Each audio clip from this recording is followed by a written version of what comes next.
kita hari ini untuk memuji dan menyembah Tuhan.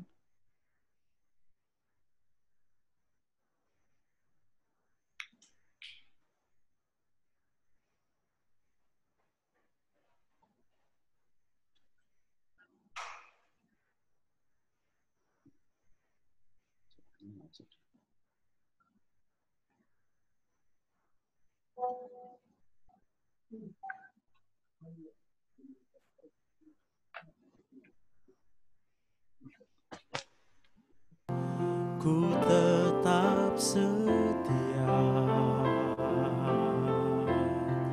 ku tetap setia, walau taufan datang menerpa, ku tetap setia. Terlalu banyak yang Tuhan telah beri, takkan mungkin ku balas dari apa yang ku miliki. Ku persembahkan seluruh hidupku, biar ku tetap cinta dan ku tetap setia untuk selama-lamanya. Ku tetap cinta, ku tetap cinta, walau badai datang menerpa, ku tetap cinta, ku tetap setia, ku tetap setia, walau taufan datang menerpa, ku tetap setia. Terlalu banyak yang Tuhan telah beri, takkan mungkin ku balas dari apa yang ku miliki. Ku persembahkan seluruh hidupku, dan ku tetap cinta, biar ku tetap setia untuk selama-lamanya. Terlalu banyak yang Tuhan telah beri, takkan mungkin ku balas dari apa yang ku miliki. Ku persembahkan seluruh hidupku, dan ku tetap cinta, biar ku tetap setia untuk selama-lamanya. Dan ku tetap cinta, biar ku tetap setia untuk selama-lamanya. Dan ku tetap cinta, biar ku tetap setia untuk selama-lamanya.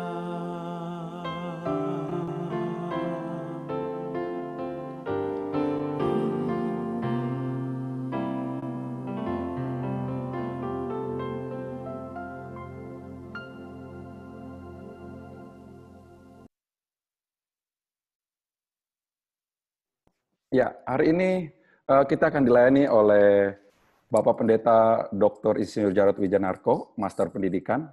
Dia seorang coach juga dan founder daripada IFA Dasyat.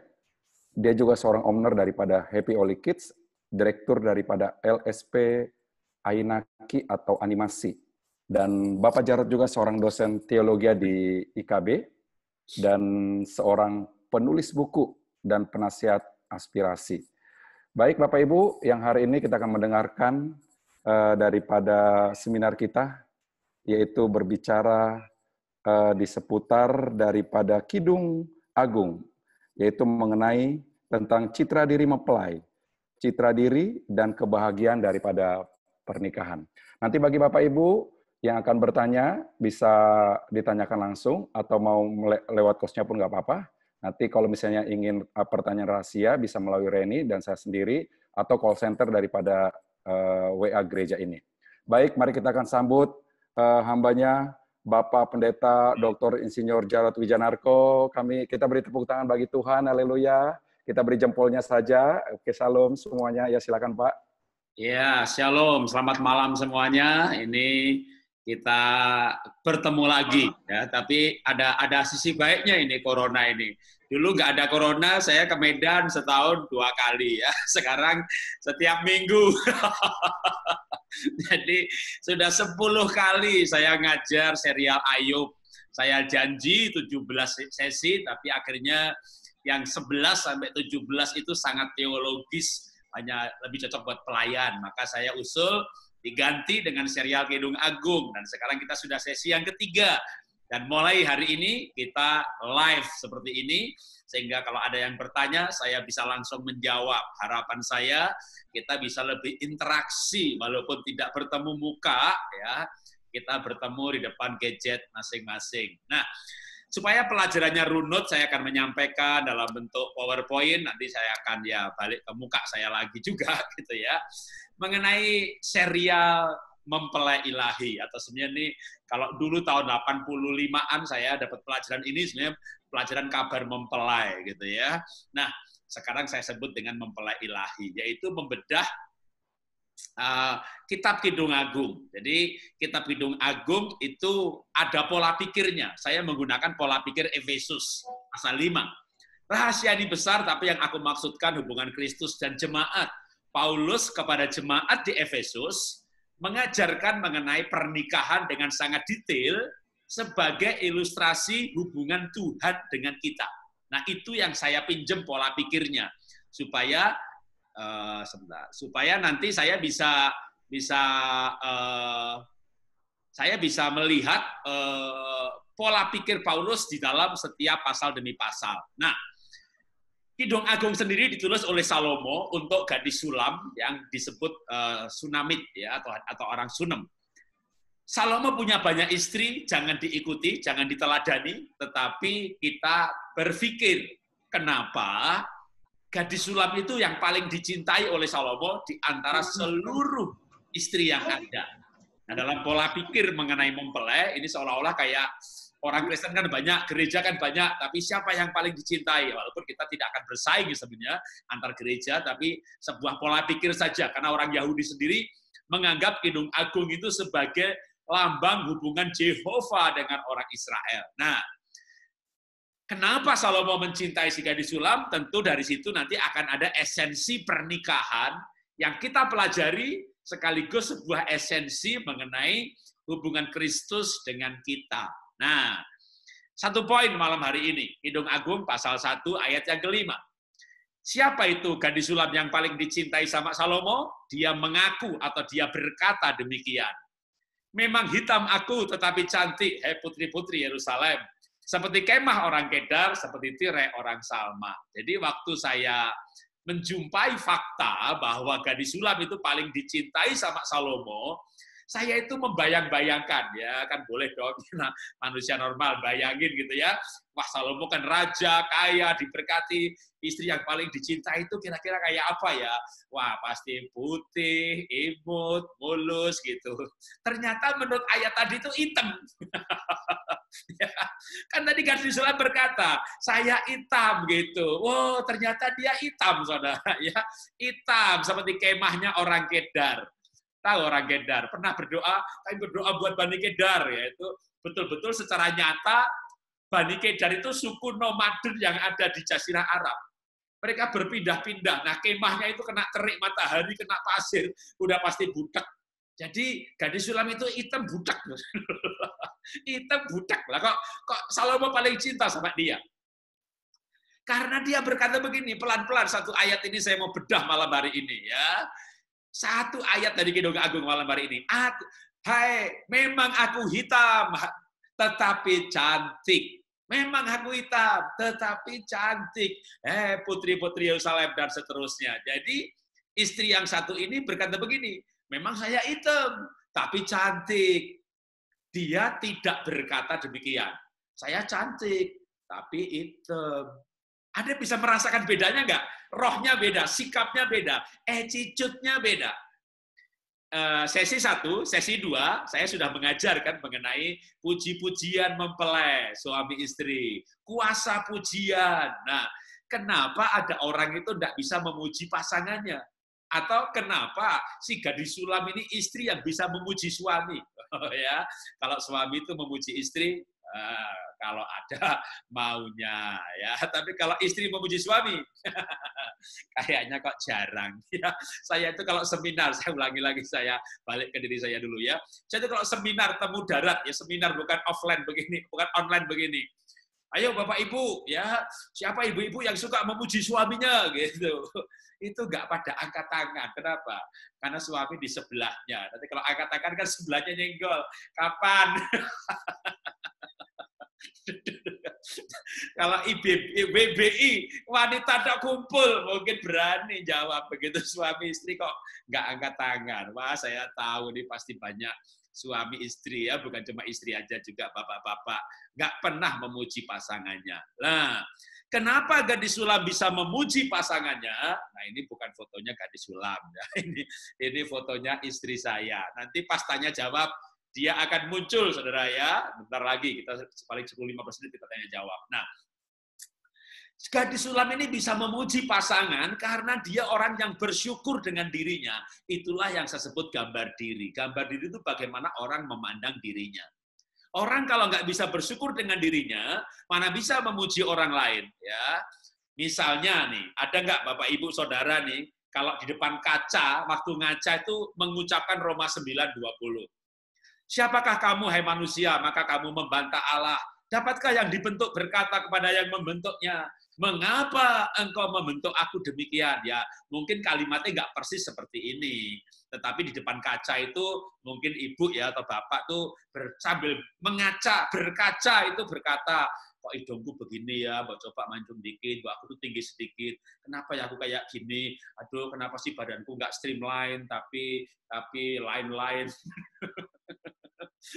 Ini, kenapa ya aku seperti ini? Nah, itu tanpa sadar mengucapkan Roma tadi, yang artinya sebenarnya membantah yang membentuk kita, yaitu Tuhanlah yang membentuk kita. Artinya orang yang tidak mengucap syukur dengan dirinya, orang yang tidak bisa mengucap syukur dengan dirinya, mana bisa memuji orang lain. Karena itu kita perlu mengucap syukur dengan diri kita. Bagaimana caranya supaya kita bisa mengucap syukur? Maka kita perlu memahami. Seperti yang dikatakan Mazmur 139 ayat 13. Sebab engkaulah yang membentuk buah pinggangku, menenun aku dalam kandungan ibuku. Menenun. Menenun itu karya seni yang unik, yang disengaja. Jadi setiap kita itu bukan produksi massal, bukan di tekstil, bukan di printing. Kita itu di muka bumi ini miliaran manusia, nggak ada yang sama. Itulah kenapa disebut kita itu unik. Dan uniknya bukan cuma unik sebenarnya, dahsyat dan ajaib kalau ayat selanjutnya dibaca. Nah, supaya kita bisa memandang diri kita sebagaimana Tuhan menciptakan kita, maka kita perlu mengenal spesifikasi hidup kita. Tuhan tuh menciptakan saya seperti apa? Tidak sempurna, tapi pasti punya kelebihan. Sehingga kita bisa memandang kelebihan itu. Nah, saya berikan tips singkat, karena nanti detailnya saya harap akan muncul di tanya jawab. Ya. Untuk mengenal keunikan diri ini secara ilmiah, Bapak Ibu boleh pergi tes sidik jari. Di Medan pasti ada, ketik aja tes sidik jari. Ya. Jangan ketik fingerprint, nanti yang muncul malah penjual alat absensi. Tapi ketiknya di Google, tes sidik jari pasti muncul. Nah itu bisa juga untuk salah satu tes keunikan diri. Bisa juga dari tes sidik jari itu muncul cara belajar masing-masing orang. Jurusan apa yang cocok, cocoknya kerja bagian apa, itu bisa muncul dari analisa sidik jari. Atau misalnya masuk ke Google, ya kalau nggak biasa Google ya di Medan pasti ada psikolog, minta dites temperamen dasar. Kalau di Jakarta kayak Pak Julianto Simanjuntak dan timnya itu pakai ilmu temperamen dasar. Pak Bambang Sumanjaya dan kawan-kawan Family Discovery pakai ilmu DISC, dominan intim stabil cermat. Pak Yakub Isra pakai ilmu foto karakter, itu sama ya. Kalau kolerik ya foto karakternya kuning. Kalau sanguin berarti kalau kolerik itu foto karakternya merah, kalau pakai DISC dominan. Yang saya mau katakan adalah setiap pribadi kita mungkin kombinasi, misalnya saya sanguin kolerik gitu ya. Belakangan muncul sanguin kolerik dan melankolik dengan presentasi tertentu. Nah, setiap kita sebaiknya mengerti siapa diri kita. Karena dari sini kita akan mengerti sisi positif dan negatifnya. Kalau kita tidak mengerti, kita bisa termakan oleh label. Orang tua kita selalu menyebut negatif kita, kamu tuh anak nggak bener, kamu tuh malas, kamu tuh begini. Suami, istri ngomongin lagi. Akhirnya kita hanya mengenal kita dari sisi negatifnya. Lalu kita tidak pernah bersyukur dengan diri sendiri. Maka kita perlu sebenarnya tes secara ilmiah. Ya, bisa berbagai macam ilmu. Misalnya tadi sanguin, ada positifnya, negatifnya. Saya jelajahi aja ya. Plekmatik, melankolik, yang pasti intinya adalah setiap pribadi tidak ada yang sempurna, setiap pribadi ada kelebihannya, dan setiap pribadi ada kekurangannya. Tapi yang pasti, semua ini bisa berubah. Nah, itu yang penting. Ya. Tapi tadi kita belajar buat apa? Buat mengenal bahan baku. Itulah bahan baku kita. Tapi kalau kita lahir baru, maka negatifnya bisa ditutup oleh Roh Kudus. Roh Kudus yang akan merubah hidup kita. Firman Tuhan merubah hidup kita. Roh Kudus menerangkan firman yang kita baca, merubah hidup kita. Tapi untuk bisa berubah dengan baik, kita perlu mengerti bahan baku. Kalau Bapak Ibu suka membaca, bisa membaca bukunya, judulnya itu Temperamen yang Diubahkan. Karangannya Tim Lahaye. Ya. Tapi kalau enggak ya lihat di Google artikel lebih mudah. Nah, kita bisa tes lagi dengan satu pendekatan yang lain. Ya, misalnya apa? Tes Enneagram, tapi saya tidak bisa mengajarkan karena belum pernah memakai. Tapi yang paling inti adalah ketika tes tadi, lihatlah sisi positifnya. Supaya dengan demikian, ya kan semua kita ada negatif, ada positif. Negatifnya ditutup, kita lihat positifnya. Dengan demikian kita menjadi pribadi yang bisa bersyukur. Karena kalau kita pribadi yang tidak bersyukur dengan diri sendiri, seperti gadis sulam tadi dalam kitab Kidung Agung pasal 1 ayat 5, aku hitam tapi cantik. Jadi dia bersyukur dengan dirinya. Hitam enggak apa-apa, tapi cantik kok gitu ya kan. Jangan saya cantik tapi kaki saya kok besar ya gitu. Kaki besar nggak apa-apa, nggak ada pengaruhnya masuk surga. Nanti masuk surga nggak diukur itu kakinya enggak saudara ya. Itu corona datang juga nggak takut sama kaki yang kecil. Jadi itu bukan utama gitu, tapi banyak orang pusing sama ukuran kakinya, sama apanya lagi. Jadi kita bersyukur dengan diri kita. Nah, kalau kita bersyukur, imun kita kuat ya. Kalau kita bersyukur, kita bisa membangun hubungan dengan orang lain, termasuk dengan suami dan istri. Karena orang yang bersyukur dengan diri sendiri akan mampu membangun relasi dengan yang lain. Pribadi yang bersyukur dengan dirinya adalah orang bahagia dan akan mampu membangun relasi dengan pasangan dalam cinta kasih. Itulah perlunya orang itu bisa bersyukur dengan dirinya. Oke, saya lanjut sedikit lagi ya. Setelah itu kita masuk tanya jawab. Masuk dari arti sisi rohaninya. Rahasia ini besar, tapi yang aku maksudkan adalah hubungan Kristus dan jemaat. Orang yang tidak bisa bersyukur dengan dirinya sebenarnya sedang menghina Tuhan yang menciptakan dia. Kenapa Daud disebut orang yang berkenan kepada Tuhan? Bukannya Daud juga pernah jatuh dalam dosa.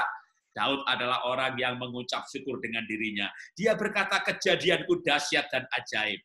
Padahal Daud kan paling kecil di rumahnya. Daud nggak berkata, Tuhan, kenapa kakak Elia besar, Abinadab besar, aku paling kecil. Enggak. Daud berkata, aku mengucap syukur, kejadianku dahsyat. Nah, orang yang mengucap syukur dengan dirinya akan pandai berhubungan dengan orang lain.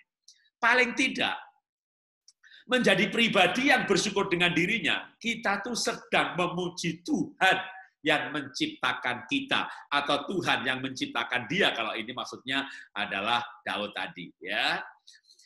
Banyak orang-orang yang secara fisik itu sebenarnya ada kelemahan. Ini tahu fotonya yang sebelah kiri itu Lena Maria. Yang sebelah kanan Nick Vujicic malah nggak punya tangan sama sekali, kakinya cuma 15 cm, yang satu 0 cm. Lena Maria tidak punya tangan, tapi masih punya kaki satu yang besar. Mereka orang-orang yang mengucap syukur dengan dirinya dan mengalami prestasi luar biasa. Wajahnya berseri-seri, kelihatan menarik. Ya. Ini Lena Maria yang tidak punya tangan tadi berkata begini, saya adalah sebagaimana Tuhan berkata kepada saya tentang diri saya di dalam firman Tuhan. Saya milik Tuhan, rekan Tuhan di bumi, untuk melakukan pekerjaan Allah sesuai rencananya. Jadi Lena Maria ini istri seorang penginjil, dan mereka berdua penginjilan ke China. Banyak orang tertarik, walaupun tidak punya tangan, tapi wajahnya berseri-seri. Lalu dia diwawancarai, dan muncullah jawaban tadi, bahwa dia tidak mengeluh, nggak punya tangan. Oh, Tuhan itu menciptakan aku ini bukan badanku, ini cuma casing, tapi yang di dalam saya ini luar biasa.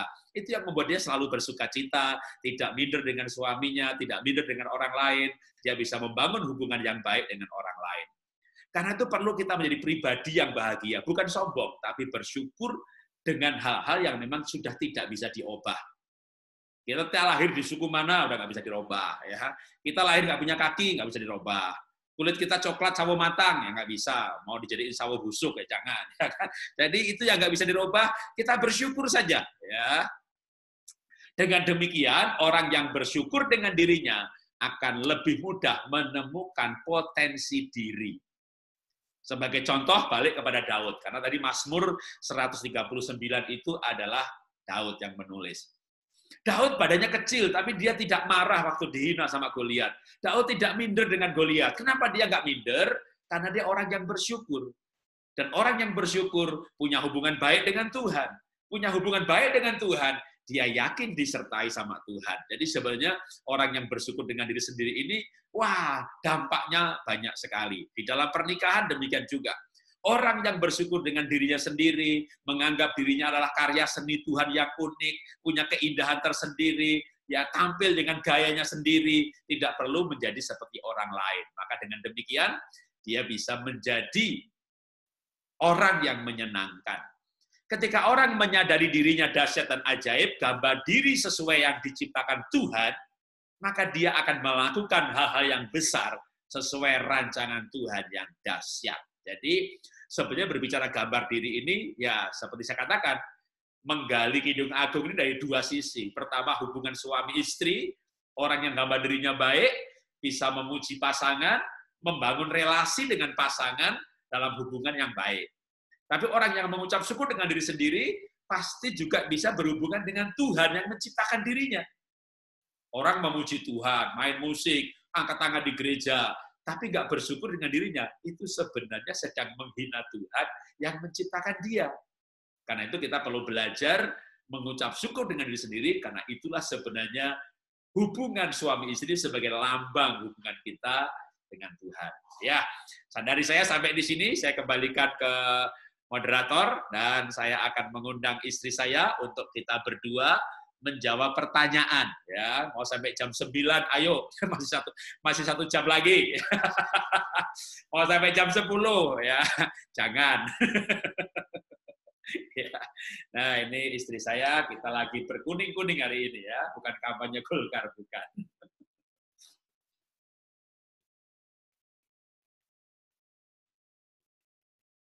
Wah, ini internet saya sebentar.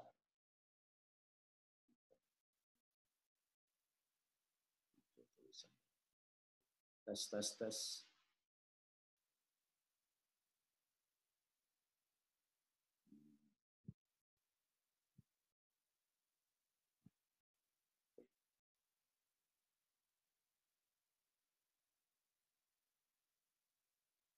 Ya. Ah, So, Banyak umur gitu ya, supaya tetap sehat. Jadi buat apa? Itu buat suami gitu. Jadi mungkin suami juga mikir, oh istriku tuh perhatian sama aku ya, semuanya tuh buat diriku, bukan buat kepentingan si istri. Ya. Itu sih mungkin dari saya. ya, memberikan nasihat itu kalau kepada suami ya, ibu nih mau ngasih nasihat sama suami. Caranya menasihati suami itu harus dalam hormat dan ramah. Itu dalam Efesus dikasih begitu. Nah, apa tuh hormat dan ramah? Nggak boleh ngotot. Jadi suaminya tuh salah, betul-betul salah, bahkan berkali-kali salah. Jadi ibu yakin sekali suami pasti salah, ibu tuh yakin sekali ibu benar. Nah, nasihati suami itu nggak boleh yakin. Jadi jangan dengan yakin, Pak, kalau menurut aku kok begini ya, tapi saya nggak yakin sih, hanya kepikir aja. Kalau menurut kamu bagaimana? Nah, dia malah tinggung, wih bener itu mah, itu betul. Begitu ya? Iya. Jadi dia merasa itu pendapatnya dia. Jadi laki-laki itu sukanya dianggap bahwa dia itu mengambil keputusan dia, itu idenya dia. Jadi kita nggak yakin, dia yang yakin. Oh, jadi dia, ya itu butuh kebesaran jiwa. Ya, kita perlu punya hati yang besar untuk menasehati, karena suami itu kan kepala, ya. Makanya kayak ibu atau sekretaris yang menasihati bos di kantor gitu ya. Nggak bisa, bos salah, bos. Kalau begini bos rugi deh, bos goblok banget deh. Dipecat loh, walaupun pinter ya. Tapi kalau sekretaris itu pinter banget, dia smart sebenarnya. Tapi dia tuh kalau ngomong, bos, Pak, ini kok saya tuh kepikiran begini, aku tuh nggak yakin, tapi kayaknya tuh gini-gini. Itu bosnya malah tingtung, oh iya, tingtung. Tiap kali itu sekretaris ngomong, dia kayak tingtung, wih sekretaris ini pinter nih sebenarnya, gitu. Cuma nggak yakin. Untung saya orangnya berani ngambil keputusan, jadi aku yakin. Padahal dia yakin, coba dia nggak pura-pura yakin. Wih, itu sekretaris itu dipertahankan, saudara. Begitu juga, kadang-kadang di gereja juga begitu. Kalau saudara jadi anak buah itu jangan sok pinter. Itu cepat hilang. Saudara harus rendah hati dan merendahkan diri. Saudara harus cukup punya kerelaan untuk mengosongkan diri dan menghormati pemimpin. Itu juga berlaku di keluarga ya. Jadi ibu perlu menjadi orang yang menghormati suami. Itu cara menghormati, cara usul kepada suami dengan cara jangan sok yakin walaupun yakin gitu. Jadi itu gaya aja, cara yang biasanya disukai sama para bapak-bapak. Iya, saya kembalikan lagi ke moderator. Ya, terima kasih Pak. Yang ini nih pertanyaannya lagi Pak. Ini dia bilang berkata begini, saya ibaratnya tidak mudah untuk memuji jika memang itu tidak benar-benar harus dipuji. Karena saya pikir itu munafik. Ya. Apakah itu juga gambar diri yang belum dipulihkan? Karena saya tidak pernah mendengar orang tua saya saling memuji ataupun orang tua memuji saya. Itu untuk Bapak. Baru yang kedua nih. Untuk Ibu, ini ada mau bertanya. Bagaimana caranya menghadapi suami yang punya kebiasaan seperti menaruh barang atau memindahkan barang sembarangan atau membuang sampah tidak pada tempatnya yang jadi istri kan kadang emosi. Apakah dengan senyum melakukan pekerjaan itu? Ya, itu untuk Ibu, yang pertama itu untuk Bapak. Ya, Pak, silakan, Pak. Iya. Oke, yang untuk saya ya. Oke. Istri itu diciptakan Tuhan, fungsinya sebagai penolong. Ya, jadi ya memang diciptakan Tuhan buat menolong kelemahan suami. Kalau suaminya kelemahannya suka buang sampah sembarangan, naruh barang sembarangan, itulah gunanya ibu. Yes. Ya justru bersyukurlah ibu berguna, gitu ya. Kalau bapak merasa ibu nggak berguna, dia bisa nyuruh pembantu, repot. Dulu saya juga marah, saya jengkel ya. Apa sih susahnya ya naruh barang di tempatnya? Apa sih susahnya rapi sedikit? Saya marah, saya jengkel, akhirnya muka saya jelek. Malah suami saya dia sengaja tuh buang sampah sembarangan. Dia sengaja tuh buka pintu nggak ditutup. Supaya saya tambah jengkel. Nah, akhirnya saya berubah gitu ya, dapat inspirasi ya saya diciptakan Tuhan tuh menolong dia. Akhirnya saya tolong dengan bersyukur ya, puji Tuhan saya berguna. Terima kasih Tuhan ciptakan saya berguna. Akhirnya muka saya jadi berseri-seri, saya happy. Suami saya malah waras. Itu sih Bu dari saya. Ya, sekarang saya lebih rapi daripada dia. Saya bersihin wastafel, bersihin toilet, saya bahkan kadang bersihin garasi, saya pel. Jadi sekarang saya lebih bersih gitu ya. Itu berubah maksud saya karena istri saya nggak ngomel-ngomel lagi. Jadi memberikan teladan, bukan mengomeli. Nah, tadi ditanya kalau misalnya menurut saya pujian itu kalau yang wajar saja. Memang iya, pujian itu untuk yang wajar. Misalnya istri bikin kopi, ya minimal bilang terima kasih gitu ya. Ya nggak usah terlalu, wah kamu tuh hebat sekali bisa bikin kopi.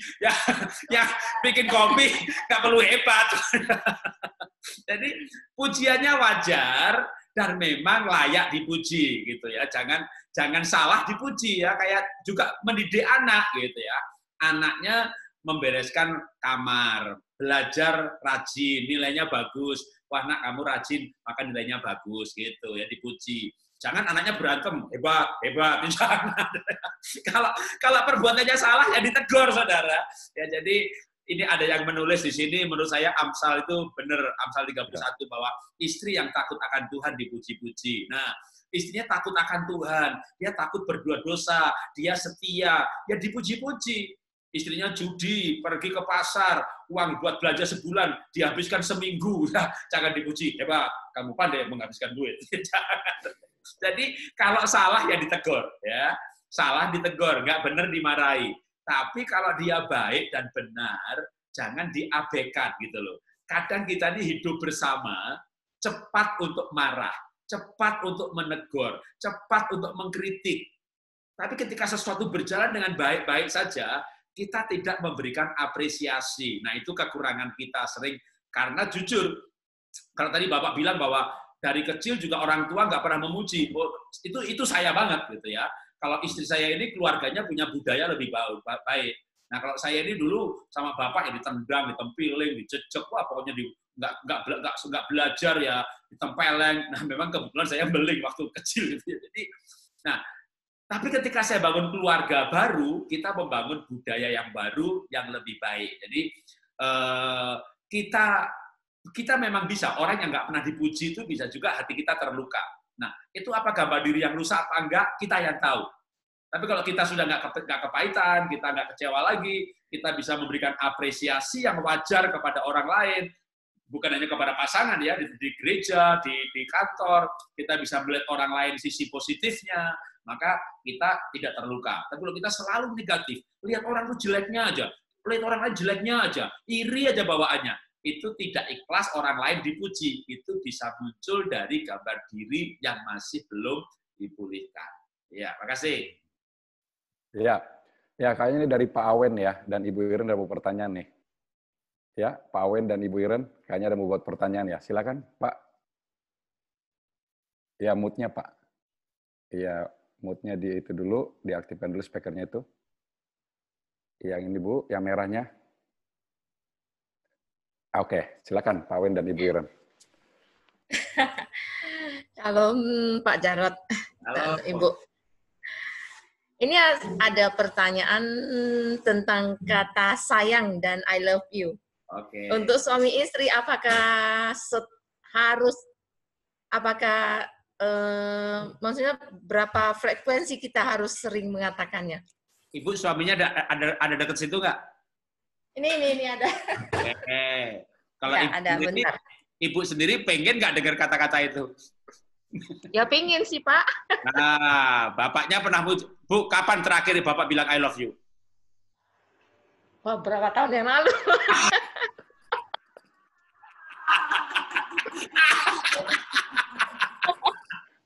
Tuh, bapak denger tuh, ya kan? Dia pengen tuh, terakhirnya udah berapa tahun lalu tuh ya. Coba ibu bilang, aku sih nggak pengen, Pak, lebih banget. Loh, coba deh, biar istri saya jawab. Sorry ya, Pak. Ya, kalau wanita biasanya sih kebanyakan senang dipuji, senang dibilangin I love you. Ya, walaupun memang bahasa cintanya ada yang bukan yang tadi ya, bukan pujian, tapi lebih ke pelayanan, membantu atau hadiah atau saldo ya. Tapi hampir rata-rata sih cewek itu seneng kok dibilang I love you. Bapak-bapak, ucapkan aja. Kalau saya sama pacar setiap hari malah berkali-kali.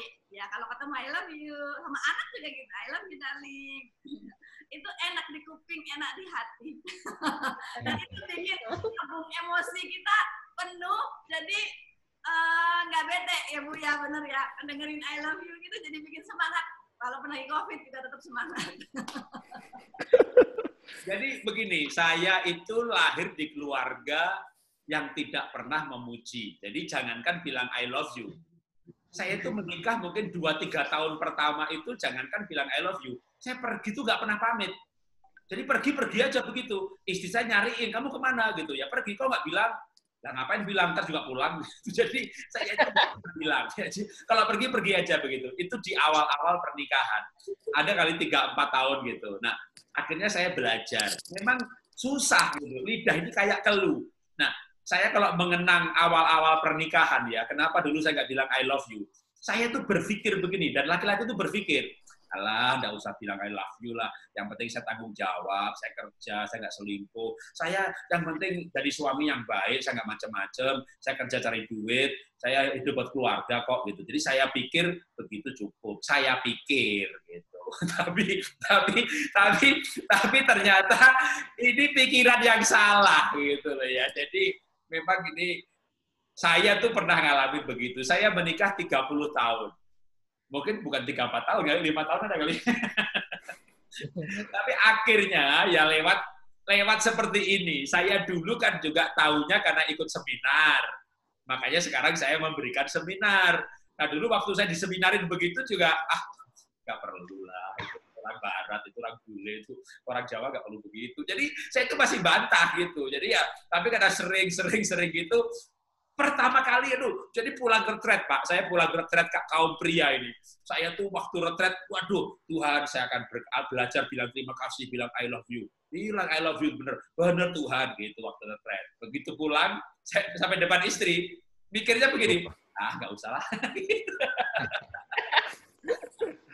Jadi saya mikir nggak usah lah, kaku amat, udah susah amat, kayaknya nggak aneh, jadinya nggak biasa gitu. Jadi akhirnya kita biasakan bukan bilang I love you, mulai bilang good night, good morning, dah gitu. Tapi lama-lama jadi terbiasa. Jadi menurut saya sejak kita membiasakan hal-hal seperti itu, suasana rumah tangga itu lebih enak karena suasananya lebih gimana ya, lebih akrab, lebih mesra gitu ya. Paling enggak suasananya dah. Saldo sih belum bertambah, tapi suasananya udah lebih baik gitu ya. Oke, terima kasih. Oke Pak, ini dari jemaat nih pertanyaannya. Suami saya dulu pernah jatuh dalam dosa seksual, sudah rekonsiliasi dan minta ampun.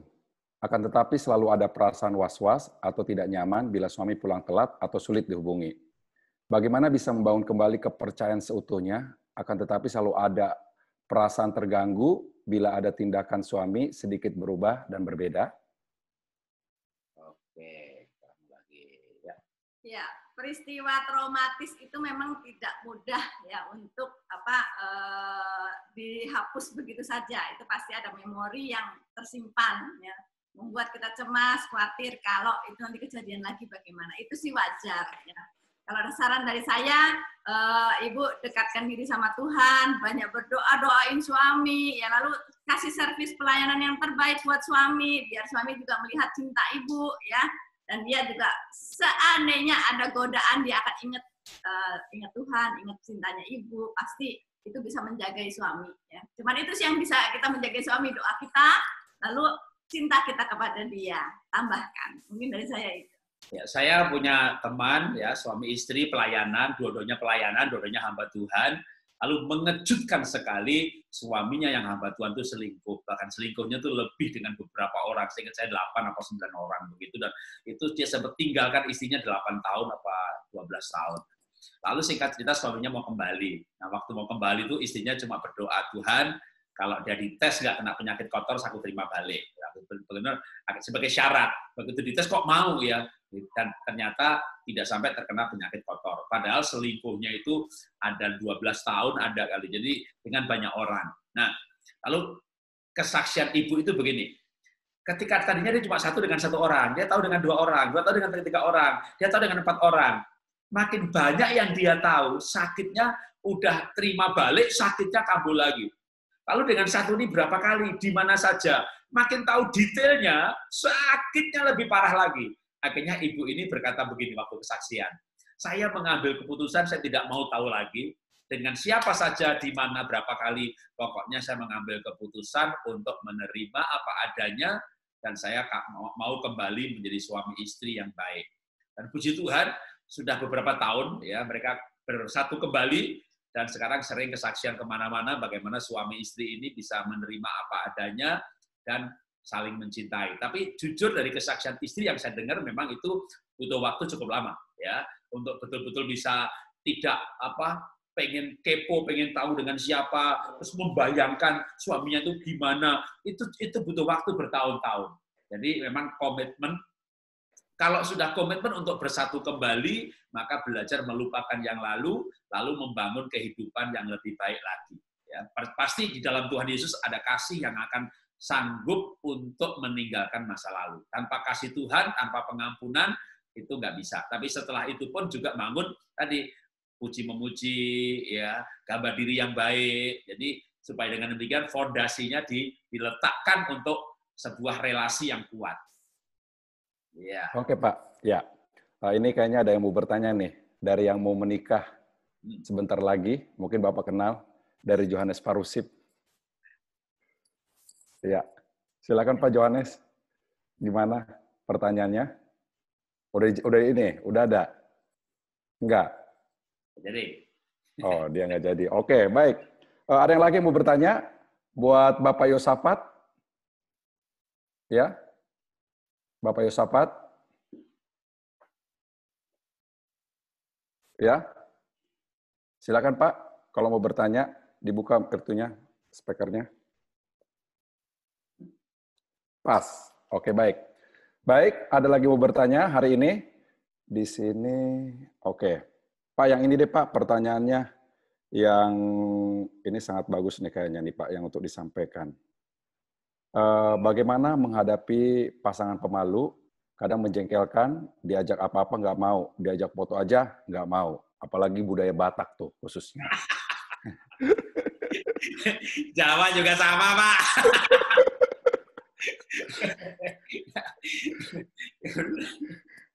Ya, itu karakter sih yang nggak cuma suku sih ya, terutama orang-orang yang pragmatik itu, melankolik, malas foto. Tapi kalau sanguin, model pacaran, foto terus.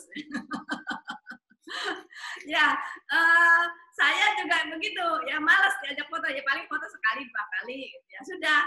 Tapi pacaran pengen terus-terusan. Ya, saya gimana caranya? Harusnya Pak Jarod yang jawab sih ya. Ya udah aku jawab.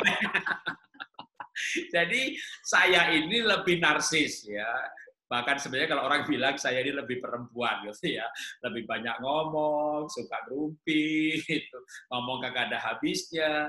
Istri saya lebih diem, lebih tenang, lebih logis.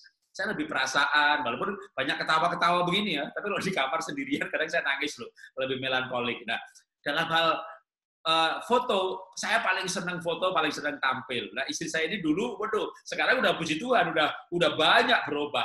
Saya masih ingat dulu kita ke luar negeri, ke Eropa, misalnya ke Paris atau ke Amerika. Wah, ada tempat bagus banget, foto yuk gitu, gitu. Pindah tempat nih, yuk foto yuk. Mirip gitu.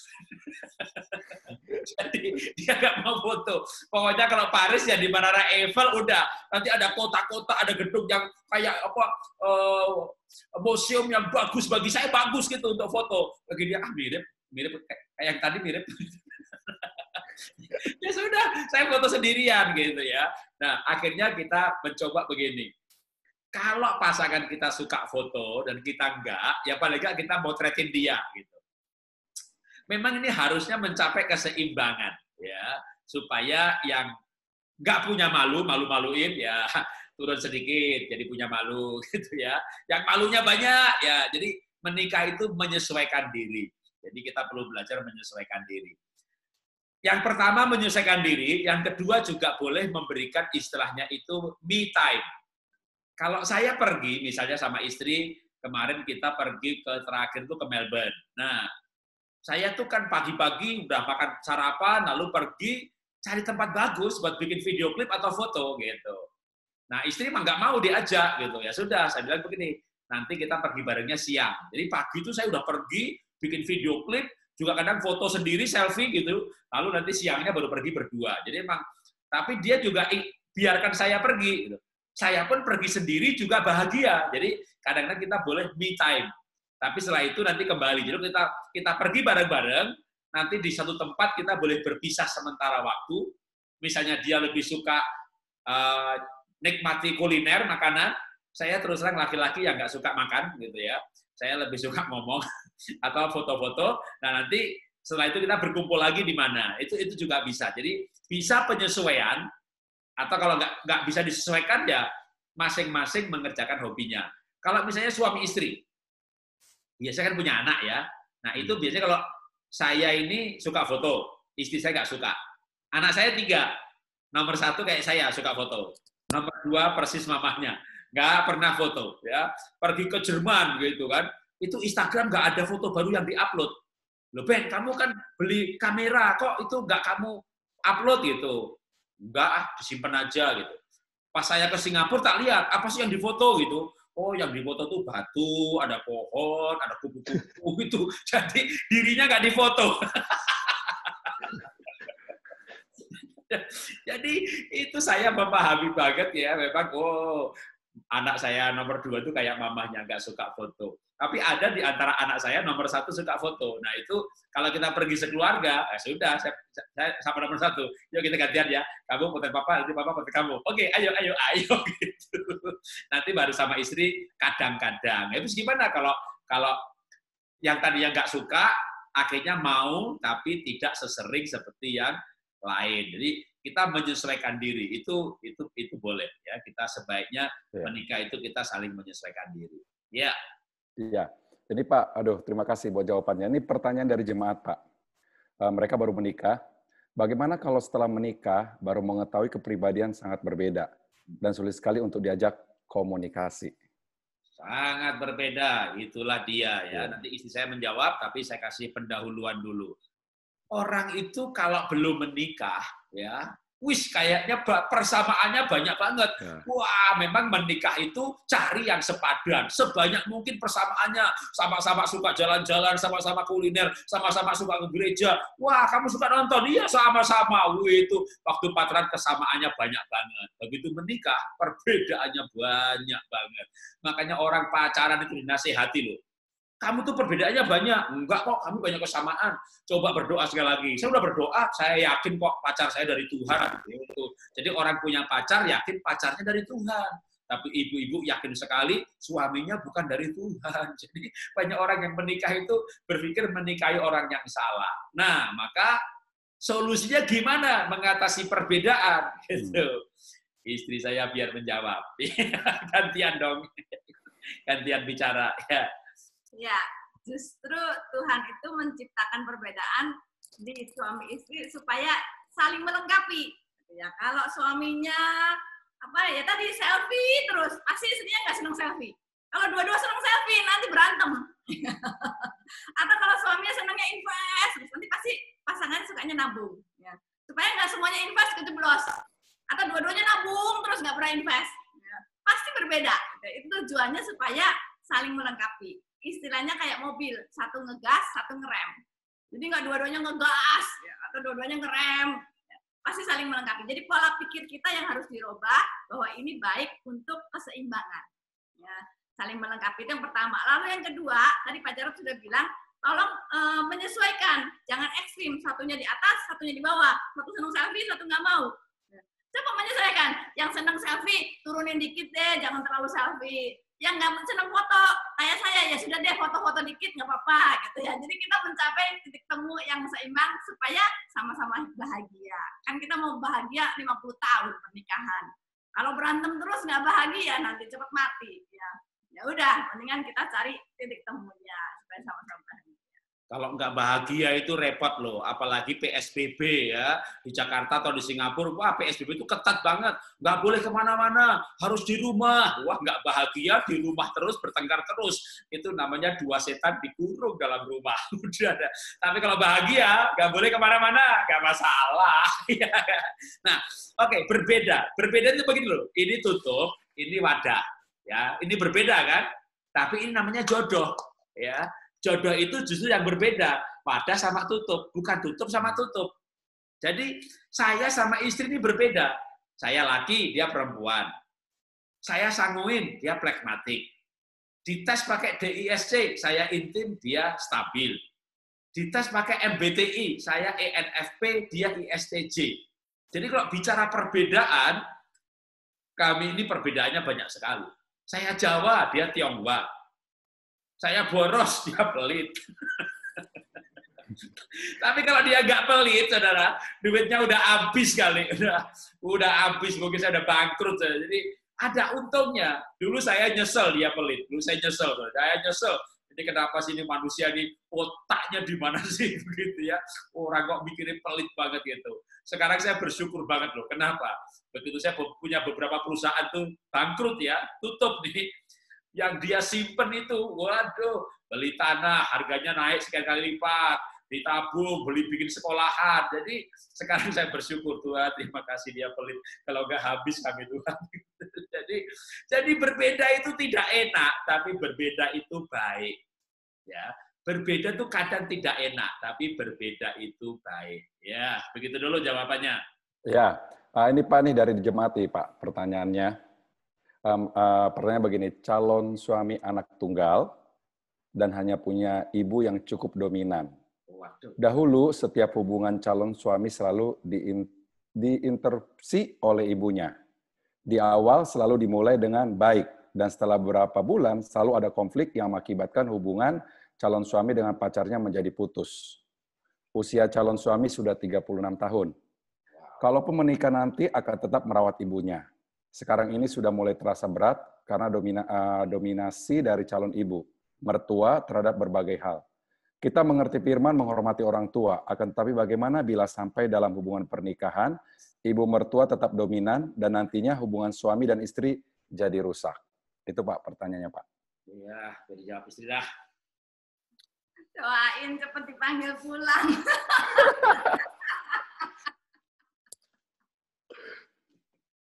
Doa yang jahat.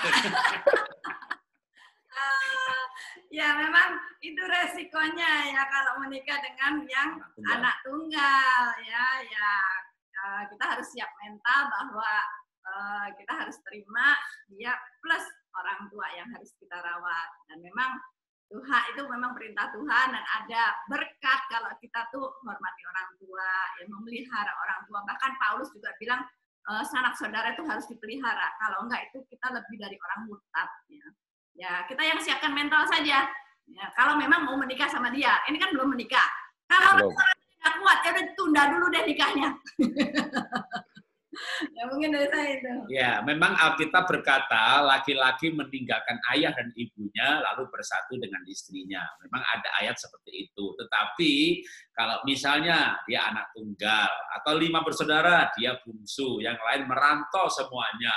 Ya mau nggak mau kan memang harus ada satu orang yang akan merawat orang tua. Itu sudah pasti. Ayat yang lain berkata, barang siapa berbakti kepada orang tua akan diberkati. Jadi memang antara meninggalkan orang tua dan berbakti ini bukannya bertentangan.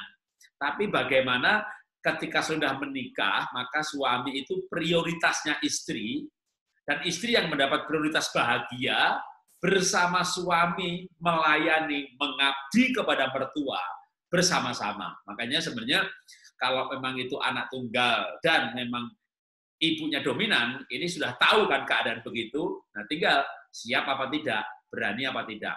Kalau siap, maka bisa belajar dari Ruth, Naomi dan Ruth. Ya, Ruth, Naomi punya anak, 2 laki-laki dipanggil Tuhan.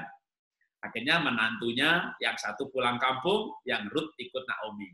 Nah, Ruth itu berkata begini, si menantu ini kepada Naomi, Naomi, Tuhanmu itu Tuhanku, bangsamu itu bangsaku. Walaupun suamiku sudah meninggal, anakmu meninggal, aku akan tetap ikut kamu. Jadi ini hebat banget ini.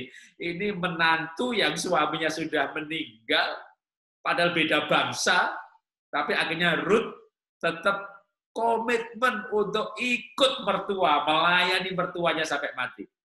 Akhirnya Ruth ini menjadi istrinya Boas. Boas itu bapaknya Isai, Isai itu bapaknya Daud, dan Tuhan Yesus disebut anak Daud. Jadi Ruth ini dicangkokkan, ya istilahnya itu saya sebut dicangkokkan karena Ruth ini bangsa Moab, bukan bangsa Israel, tapi akhirnya dia mendapat suami Boas, orang yang kaya raya, memilih menikahi Ruth, janda miskin, tapi dia punya spirit pengabdian kepada mertua itu luar biasa. Jadi bagian kita adalah mengabdi kepada orang tua. Ya, siapa tahu dengan mengabdi itu berubah, tapi seandainya tidak berubah, menikah adalah konsekuensi dan mungkin tidak berubah. Ya, mungkin dia akan tetap mertua yang dominan dan anaknya mungkin akan tetap hormat orang tuanya karena sudah 36 tahun dibesarkan sama orang tuanya. Bahkan kalau anaknya nanti menjadi suami dan dia akan harus memilih gitu ya, mungkin dia akan pilih ibunya karena mungkin dia akan berkata nggak ada mantan ibu, nggak ada mantan anak. Jadi ikatan darah lebih kental. Itu kan konsep-konsep yang memang hidup di masyarakat, walaupun tidak alkitabiah. Tetap Alkitab itu suami istri menjadi satu daging, satu darah. Perjanjian darah menjadi satu daging. Perjanjiannya perjanjian darah. Nah, kalau tahu keadaan seperti itu, maka kembali lagi, betul-betul cinta, terima konsekuensi, dalam arti kemungkinan besar setelah menikah memang demikian. Kalau bisa dapat rohnya Ruth, gitu ya, saya akan mengabdi kepada mertua saya. Itu adalah impian hidup saya, itu pengabdian saya, menikahlah. Tapi kalau bayangin, saya pasti stres, nanti jangan-jangan bukan mertua yang mati, aku mati duluan. Waduh, ya mungkin Anda harus mengambil keputusan untuk break, ya. Kalau memang kira-kira nggak sanggup, jadi sanggup nggak betul-betul bisa mengasihi mertua seperti ibunya sendiri. Kalau enggak, Anda dalam masalah. Ya, dan berarti mungkin perlu dipikir ulang apakah mau dilanjutkan hubungannya apa tidak. Mumpung memang belum menikah, masih bisa putus. Ya. Ya. Baik, terima kasih Pak Jarod. Buat peserta, waktunya sudah lewat hari ini. Mungkin kalau masih ada pertanyaan, nanti bisa minggu di depan. WA di minggu depan. Pertanyaan bisa di WA via grup atau di call center gereja ini. Baik, hari Rabu kita akan ketemu lagi dengan acara ini. Mari hadir dan ajak semua teman-teman yang lain. Baik, terima kasih ya Pak Jarod. Mau kasih kesimpulannya, Pak? Ya, hidup ini tidak ada yang mudah, dan pasangan itu tidak ada yang sempurna. Saya tidak sempurna, istri saya tidak sempurna. Saya setuju kita harus mengejar kesempurnaan, berubah ke arah Tuhan Yesus. Tetapi sebelum mencapai hal itu, maka kita justru butuh pasangan yang menyempurnakan kita. Karena saya tidak sempurna, saya pun tahu saya punya kelemahan. Istri saya tidak sempurna, dia punya kelemahan. Maka saya tidak akan kecewa dengan kelemahannya, tapi saya justru akan menutupi kelemahannya dengan kekuatan saya, supaya saya menyempurnakan dia, dan sebaliknya. Di dalam mengiring Tuhan, demikian juga kita dengan Tuhan. Tuhan sempurna, tapi kita tidak sempurna. Kalau kita tetap setia, nanti Tuhan menyempurnakan kita. Ketika suami istri setia, suami istri akan saling menyempurnakan. Memang kalau dengan Tuhan, Tuhannya sempurna. Ya, kalau suami istri, kita masing-masing tidak sempurna. Tetapi ada esensi kesetiaan dan komitmen.